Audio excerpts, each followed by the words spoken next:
Majhne vile so se stiskale v svojem domu pod hrastovimi koreninami. Bile so varne v svoji votlini, kjer jih je grelo perje in posušen mah. Zunaj je pihal veter in sneg je mehko padal ter prekrival tla. Vila po imenu vrtnica je dejala: "A veste, da sem danes videla sončnega kralja? Videti je bil zelo star in utrujen, ko se je sprehajal skozi gozd. Kaj je narobe z njim?" "Veliki hrast je dejal, da sončni kralj umira," je odvrnila Narcisa. "Umira? O ne, kaj bomo pa sedaj? Če sončni kralj umre, naše prijateljice rože ne bodo več rasle, ptice se ne bodo vrnile, nikoli več ne bodo pele, večno bo tema in zima." Ob njeni napovedi je vse vile zajelo malodušje, postale so otožne. Naenkrat so zaslišale trkanje po njihovih majhnih vracih. "Vile, odprite vendar, zakaj se skrivate?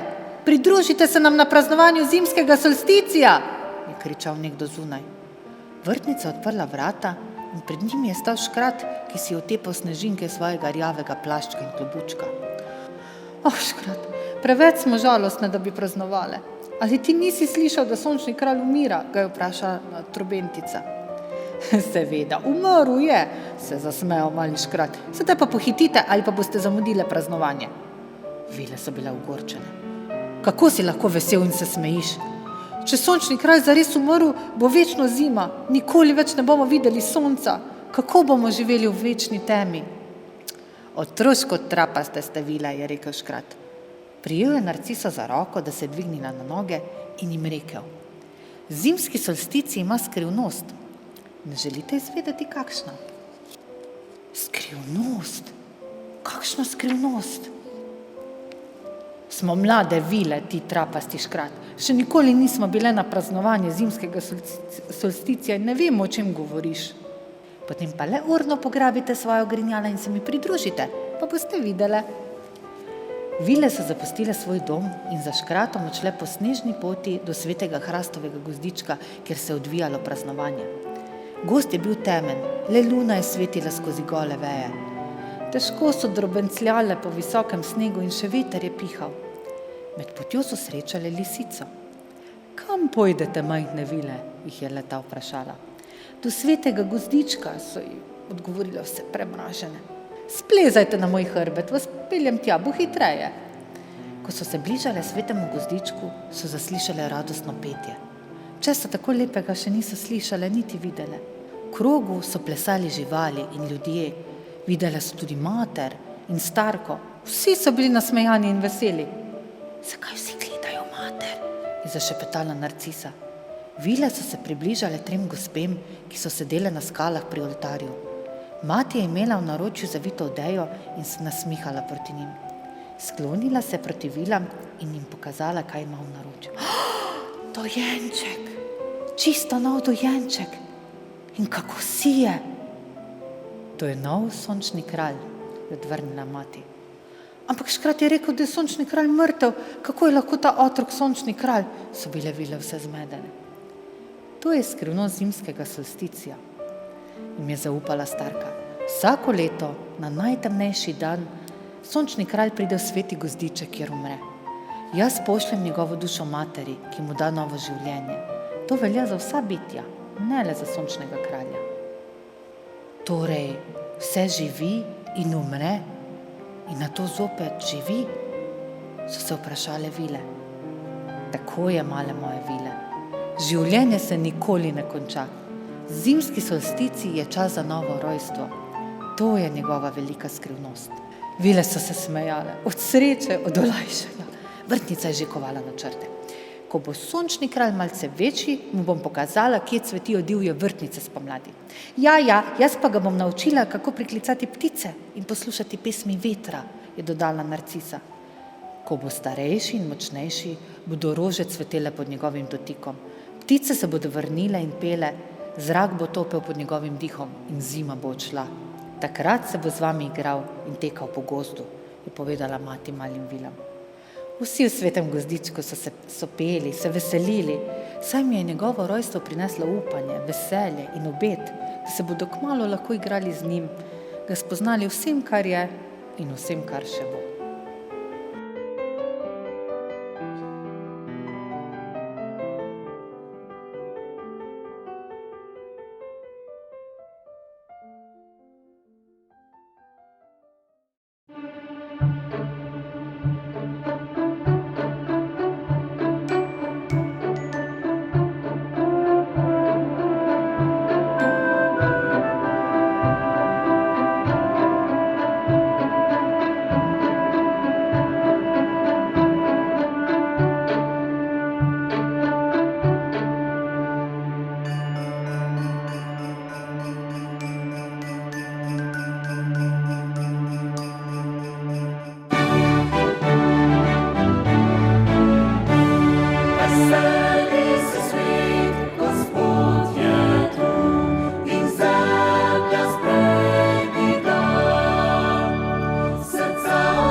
Zazveni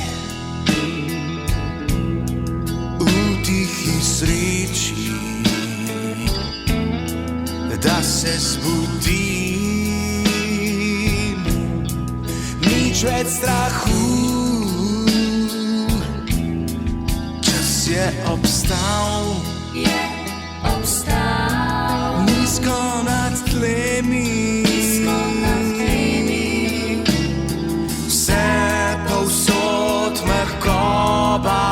Nežni strun, obokan motiv, visoko nad mano, milost in zven, srebrnih kovin, začutim te, globoko v sebi, z vsem, kar zmorem in znam, rad bi ti dal svoj mali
nad nami, sije zvezda betlehemska, kot plamen sredi zime, kot krona božjih zvezd. Prišla je kot otrok pod zvezde Betlehema, ljubezen je rojena, naša srca išče, da bi ogrela svet. Podarimo si božič za božič, toplo bližino in mir. Dajmo si božič za božič, mesto daril.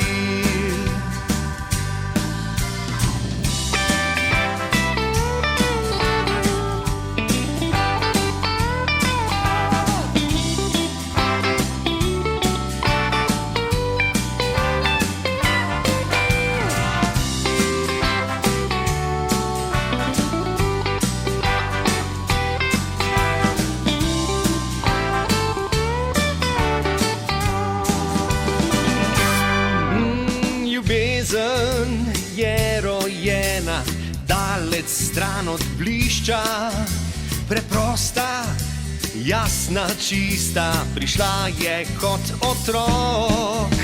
Po zvezde Betlehema do našega ognjišča.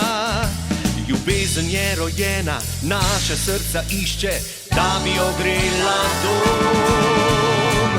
Podarimo si božič za božič, toplo bližino in mir.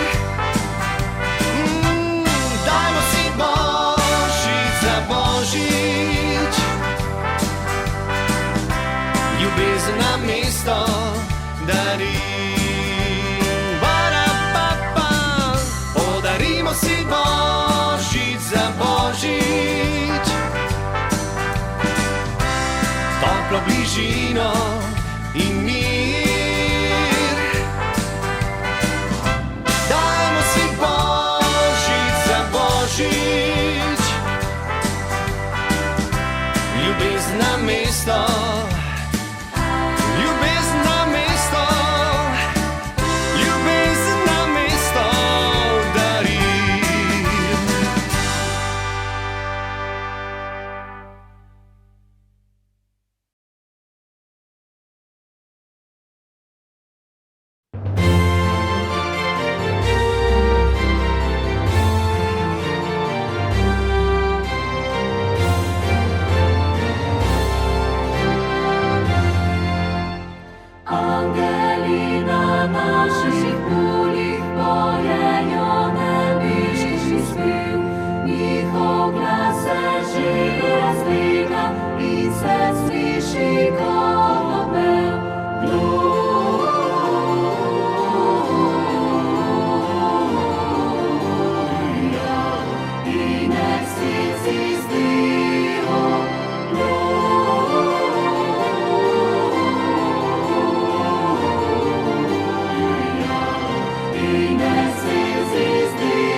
Skupina Dominik s prijatelji Dejanom, Francijem, Tomažem, Nežo, Klemnom in pa Robijem želimo vesel Božič in pa srečno novo leto!